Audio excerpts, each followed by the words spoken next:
नमस्कार, स्वागत है आपका मैथ एजुकेशन के अंदर।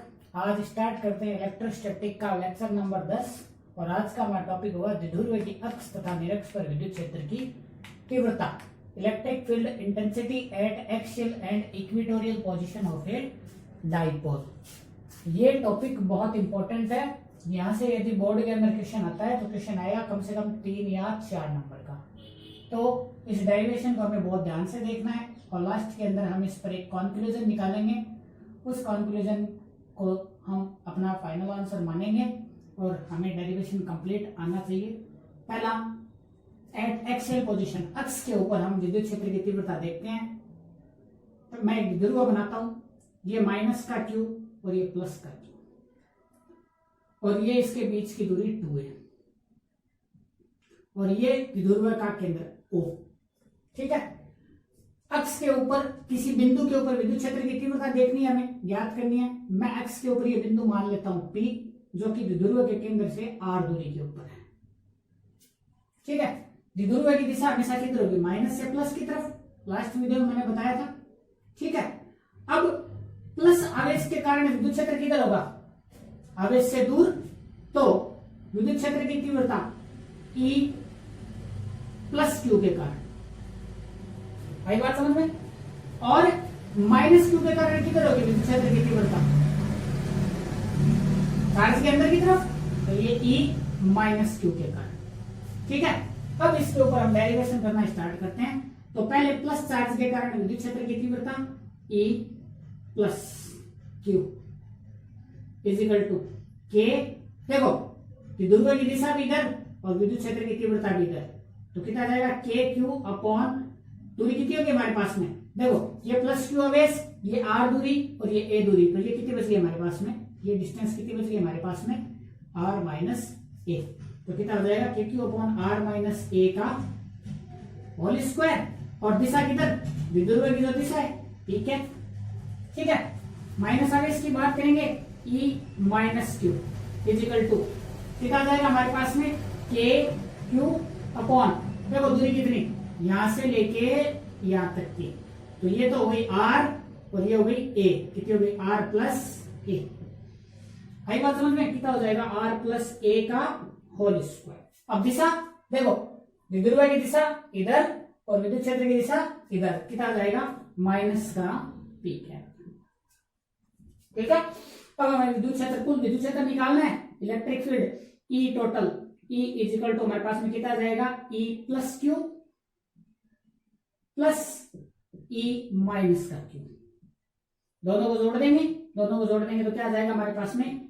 KQ upon R plus A का, सॉरी R माइनस A का whole square P cap plus KQ upon R plus A का होल स्क्वायर और माइनस का P कैप।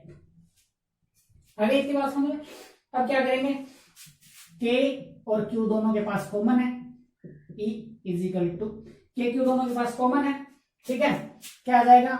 KQ अंदर बच जाएगा 1 अपॉन R माइनस A का whole square, 1 upon R minus A का whole square minus 1 upon R plus A का whole square, और ये आ गया हमारे पास में P कैप। आगे इसकी बात समझ में।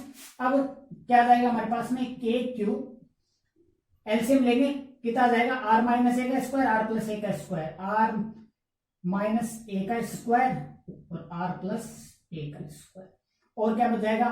R प्लस A का square minus R minus A का स्क्वायर, और ये P कैप।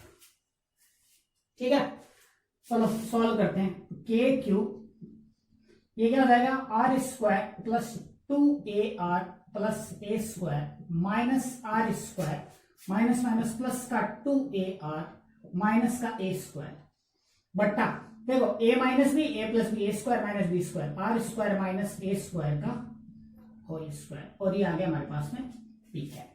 देखो आर स्क्वायर ए स्क्वायर क्या बच गया ऊपर 4ar क्या बच गया के क्यूब 4ar बट्टा R square minus A square का होल स्क्वायर और पी की कैप। अब देखो अब हम क्या करेंगे, अब हम नीचे से आर स्क्वायर कॉमन निकालेंगे, बाहर निकालेंगे। देखो यहां से आर स्क्वायर कॉमन निकालूंगा, आर स्क्वायर कॉमन निकालूंगा तो आर की पावर 4 बाहर आएगी, क्यों आर स्क्वायर लूंगा और उसका स्क्वायर तो कितनी आएगी आर की पावर 4 बाहर आ गई के क्यूब अपॉन आर की पावर 4 इंटू 4ar बट्टा कितना हो गया मेरे पास में 1 माइनस ए स्क्वायर बट्टा आर स्क्वायर का होल स्क्वायर और ये आ गया पी की कैप। आई की बात समझ में, ठीक है। ये देखो ये कट गया, क्या बच गया मेरे पास में K cube into 4a upon R की क्यूब 1 माइनस ए स्क्वायर बट्टा आर स्क्वायर का होल स्क्वायर और पी की कैप। अब देखो हमने क्या कहा था, आदर्श द्विध्रुव क्या होता है जिसके अंदर दोनों आवेशों के मध्य की दूरी न्यूनतम हो, मतलब लगभग 0 के बराबर हो। इसका मतलब क्या है कि 2a बहुत छोटा, 2a बहुत छोटा तो इसका मतलब a भी बहुत छोटा, तो हम क्या कहेंगे कि a is very very less than r, a r से बहुत छोटा है, a r से बहुत छोटा है, तो इसका मतलब क्या है कि a बट्टा r लगभग बराबर हो जाएगा 0 के। a बट्टा r लगभग 0 के बराबर हो गया तो 1 माइनस 0 1 का स्क्वायर 1, तो आंसर कितना आ गया हमारे पास में के क्यूब इंटू 4a बट्टा आर की क्यूब पी की कैप। ठीक है, अभी तक हमारा फाइनल आंसर बना नहीं है। देखो क्या आएगा हमारे पास में, इस 4a को मैं 2 टुकड़ों में तोड़ता हूं, 2k इंटू 2a क्यूब बट्टा आर की क्यूब पी वेक्टर। इस 4 को 2 इंटू 2 में तोड़ दिया, ये देखो क्या है द्विध्रुव आघूर्ण P नहीं है क्या, तो कितना आ जाएगा हमारे पास में 2kp बट्टा आर की क्यूब और P कैप। तो फाइनल आंसर में क्या लिख दूंगा, देखो द्विध्रुव आघूर्ण और द्विध्रुव आघूर्ण की दिशा क्या बन गया, द्विध्रुव आघूर्ण का सदिश क्या बन गया 2kp वेक्टर बट्टा आर की क्यूब। ठीक है, यहां ऐसे भी लिख सकते हैं, चलो इतना ही छोड़ दो, ये का आंसर ये हमारा फाइनल हो गया। ठीक है, तो अब यहां से हमारे पास कंक्लूजन क्या निकलता है, पहली बात कि द्विध्रुव के अक्ष पर, पहला बात द्विध्रुव की अक्ष पर विद्युत क्षेत्र की तीव्रता आर क्यूब के व्युत्क्रमानुपाती होती है। द्विध्रुव की अक्ष पर विद्युत क्षेत्र की तीव्रता आर क्यूब के व्युत्क्रमानुपाती होती है। पहली बात तो ये आ गई हमारे पास में। दूसरी बात क्या आ गई, दूसरी बात आ गई द्विध्रुव की अक्ष पर विद्युत क्षेत्र की तीव्रता द्विध्रुव आघूर्ण के समानुपाती होती है। द्विध्रुव की अक्ष पर द्विध्रुव विद्युत क्षेत्र की तीव्रता द्विध्रुव आघूर्ण के समानुपाती होती है। तो ये दो कंक्लूजन निकलते हैं। ये है हमारा डेरिवेशन अक्ष के लिए। ठीक है, अक्ष के ऊपर हमने मान निकाल लिया, मान कितना है 2kp अपॉन आर की क्यूब। किया क्या था हमने एक द्विध्रुव लिया था जिसके दोनों आवेशों के मध्य की दूरी 2a थी और हमने एक बिंदु मान लिया P। उस बिंदु के ऊपर हमें विद्युत क्षेत्र की तीव्रता निकालनी है जो बिंदु अक्ष के ऊपर है, जो प्लस आवेश से r माइनस ए दूरी पर है और माइनस आवेश से r प्लस ए दूरी के ऊपर है। क्या क्या E प्लस चार्ज के कारण विद्युत क्षेत्र की तीव्रता के क्यू अपॉन r माइनस ए का होल स्क्वायर P की कैप। ठीक है, और E माइनस बराबर के क्यू अपॉन r प्लस ए का होल स्क्वायर P की कैप, और उनके उसके बाद में इन दोनों को जोड़ के और सिंपल गणित लगाइए। और लास्ट में हमने क्या किया, हमने कहा कि a r से बहुत छोटा है इसलिए a बट्टा r लगभग किसके बराबर है 0 के, 0 के बराबर है तो 1 माइनस 0 1 का स्क्वायर 1। तो फिर उसके बाद में हमने क्या लिख दिया, इस 4 को क्या लिख दिया, 2 इंटू 2 कर दिया, 2a हमारे पास क्या हो गया P। और लास्ट के अंदर हमने दो कंक्लूजन निकाल दिए। द्विध्रुव की अक्ष पर विद्युत क्षेत्र की तीव्रता द्विध्रुव के केंद्र से उस बिंदु के दूरी के घन के व्युत्क्रमानुपाती होती है और द्विध्रुव आघूर्ण के समानुपाती होती है। अब हम बात करेंगे इसके निरक्ष के ऊपर। तो वीडियो को पॉज करके आप इसको उतार लीजिए, उसके बाद में देखते हैं निरक्ष के ऊपर विद्युत क्षेत्र की तीव्रता।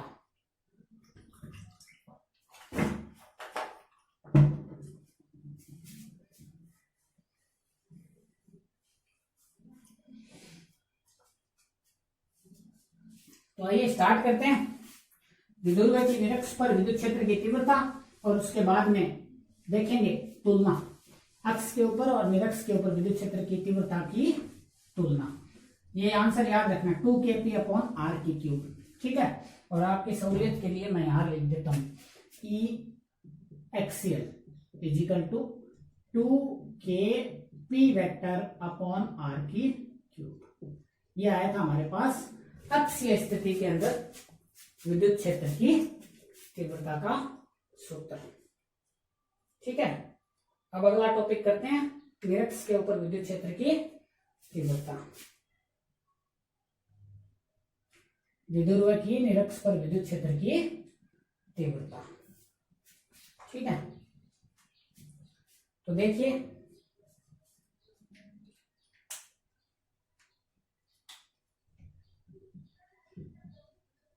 द्विध्रुव की निरक्ष पर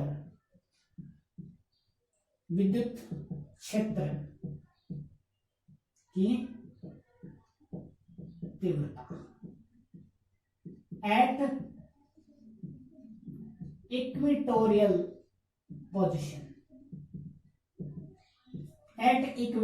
पोजीशन, ठीक है। तो मैं एक द्विध्रुव लेता हूं, ये माइनस का क्यूब, सॉरी ये प्लस का क्यूब और ये माइनस का क्यूब, और ये हो गई इसकी अक्ष, ये इसका केंद्र आ गया O, और ये दूरी कितनी 2a, ये दूरी कितनी 2a, ठीक है। ये मेरे पास एक बिंदु है P जिसके ऊपर मुझे विद्युत क्षेत्र की तीव्रता निकालनी है, ठीक है। प्लस Q के कारण विद्युत क्षेत्र की तीव्रता की दिशा दूर, भाई प्लस के कारण तो सदैव विद्युत क्षेत्र दूर होता है, ठीक है।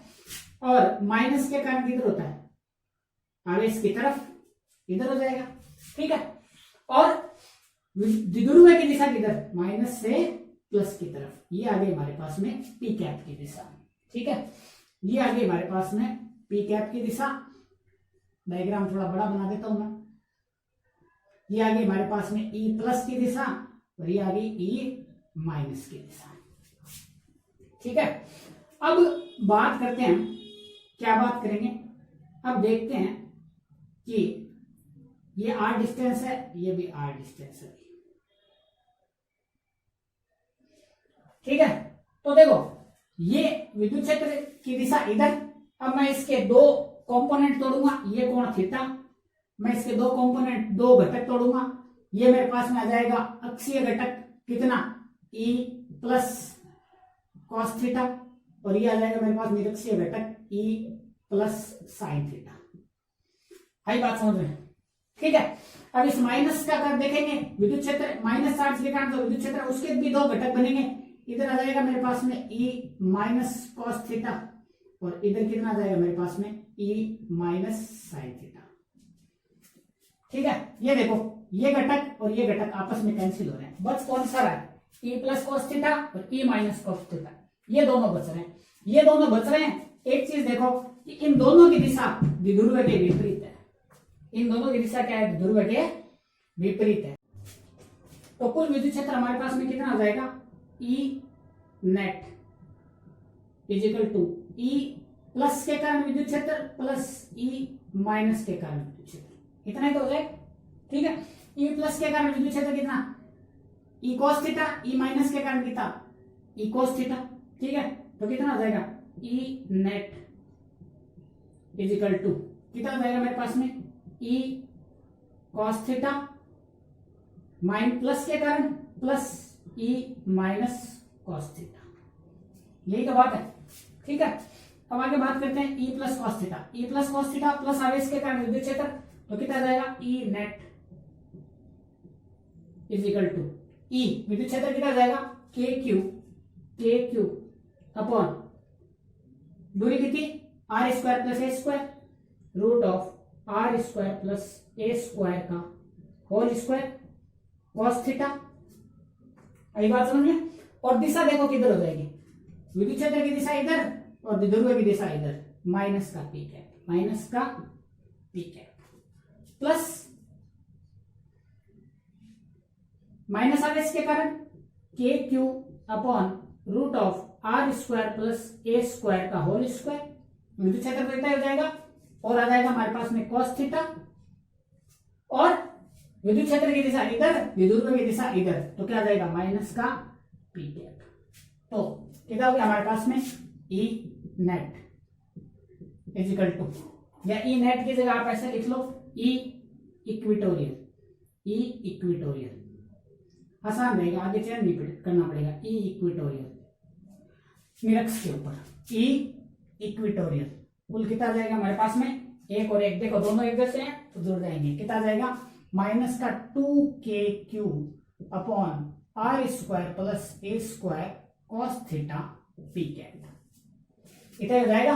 अब कॉस थीटा की वैल्यू निकालते हैं, ये थीटा कॉस थीटा क्या होता है आधार बटा करण, आधार ए करण r square plus A square, E equatorial is equal to minus का 2kq upon are square plus A square cos theta की वैल्यू कितनी, आधार ए करण का मान कितना root of are square plus A square और ये पी की कैप। ठीक है, कितना जाएगा हमारे पास में E equatorial is equal to minus का 2kqa upon are square plus A square की घात 3/2, देखो एक ये भी आधी ये भी, और पी की कैप। आई बात समझ में। अब नीचे से आर स्क्वायर कॉमन निकालेंगे तो आर स्क्वायर कॉमन आएगा तो आर स्क्वायर का रूट आर की क्यूब बाहर आ जाएगा, माइनस का 2kqa बट्टा आर की क्यूब और अंदर बचाएगा 1 प्लस ए स्क्वायर बट्टा आर स्क्वायर की घात 3/2 और पी की कैप। अब वही चीज जब a is very very less than r तो a बट्टा आर लगभग किसके बराबर है 0 के, तो E equatorial is equal to minus का k 2aq बट्टा r की क्यूब और p की कैप। ये क्या हो जाएगा मेरे पास में विद्युत आघूर्ण P, तो E equatorial is equal to minus का k p कैप बट्टा r की cube, p into P cap p vector minus का k p वेक्टर बट्टा आर की क्यूब। मॉड्यूलस लेते हैं, E equatorial is equal to कितना आ जाएगा के पी वेक्टर बट्टा आर की क्यूब। अब देखो अक्ष के ऊपर कितना, एक्स के ऊपर हमारे पास में 2kp अपॉन आर की क्यूब और निरक्ष के ऊपर कितना kp अपॉन आर की क्यूब, तो हम यहां से एक कंक्लूजन निकाल सकते हैं कि ई एक्सियल बराबर 2 इंटू ई इक्वेटोरियल। आई नहीं बात समझ में। अक्ष के ऊपर विद्युत क्षेत्र की तीव्रता निरक्ष के ऊपर विद्युत क्षेत्र की तीव्रता की दुगनी होती है। ठीक है, तो ये मोस्ट इंपोर्टेंट रिजल्ट था और ये डेरिवेशन हमें कंप्लीट आना चाहिए। इस डेरिवेशन को आप 2-3 बार करें। नेक्स्ट वीडियो के अंदर इसके ऊपर हम करेंगे न्यूमेरिकल और हमारा लास्ट फर्स्ट चैप्टर का लास्ट टॉपिक बल आघूर्ण। तो नेक्स्ट वीडियो के अंदर आपके चैप्टर कंप्लीट हो जाएगा। ईमानदारी से पढ़ें क्योंकि आगे एग्जाम में आपको टाइम कम मिलेगा। ठीक है, थैंक यू।